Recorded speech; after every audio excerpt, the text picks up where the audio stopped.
बिस्मिल्लाहिर्रहमानिर्रहीम।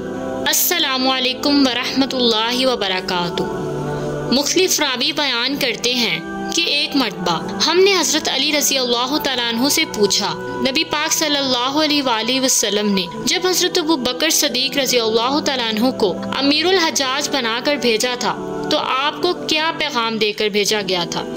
फरमाया कि मुझे 4 पैगामात देकर भेजा गया था।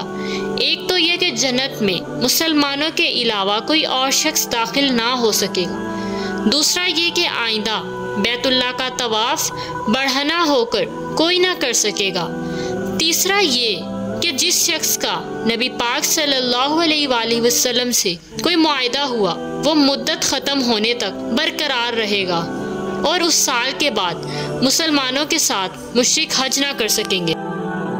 सवीद बिन गफला रज़ी अल्लाह तआला अन्हु कहते हैं कि हज़रत अली रज़ी अल्लाह तआला अन्हु ने एक मर्तबा फरमाया, जब मैं तुमसे नबी पाक सल्लल्लाहु अलैहि वसल्लम के हवाले से कोई हदीस बयान करूं तो मेरे नज़दीक आसमान से गिर जाना उनकी तरफ झूठी निस्बत करने से ज़्यादा पसंदीदा है, और जब किसी और के हवाले से कोई बात करूं तो मैं जंगजू आदमी हूं, और जंग तो नाम ही तदबीर और चाल का है। मैंने नबी पाक सल्लल्लाहु अलैहि वसल्लम को तो ये फरमाते हुए सुना है कि क़यामत के करीब ऐसी अक़वाम निकलेंगी जिनकी उम्र थोड़ी होगी और अकल के एतबार से वो बेवकूफ़ होंगे।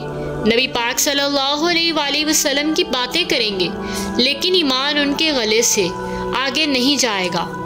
तुम उन्हें जहाँ भी पाओ कत्ल कर दो, क्योंकि उनका कत्ल करना क़यामत के दिन बाइसे सवाब होगा।